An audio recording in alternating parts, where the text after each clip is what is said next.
خۆشەویستانم پێغەمبەری خوا صلی الله علیه و سلم دوو جۆر خواردنی خواردووە. یەکەمیان خواردنێکی خواردووە کە ضرورەت و پێداویستی لاشە بووە. دووەمیشیان خواردنێکی خواردووە کە ویقایە بووە بەرامبەر بە نەخۆشی. لەوانەیە خەڵکانە بڵێن کاکتۆر تۆ بۆ باسی ڕەشکە ناکەی، بۆ باسی سینەمەکی ناکەی، مەسەرەن بۆ باسی قستی هندی ناکەی، بۆ باسی کەمە ناکەی.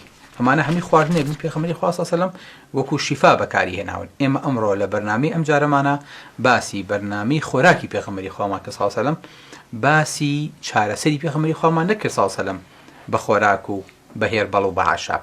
لەبەرەو وتارەکانمان زنجیری وتارەکەمان فەرقی هەیە ئەگەر جەنابتان دقت بن.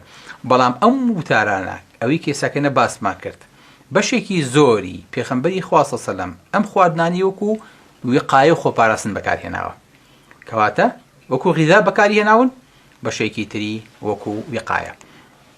چۆن پێغەمبەری خوا صلی الله علیه و سلم کە باسی شیرەکە فەرمێن لەیسە شەیء یجزئ مەکان الطعام والشراب غەیرە اللەبەن، هیچ شتێک جێی خواردنی شیر ناگرێتەوە. کەواتە ئەگەر شیری نەخوارد هیچ شتێک نییە قەرەبووی شیرە بۆ بکاتەوە.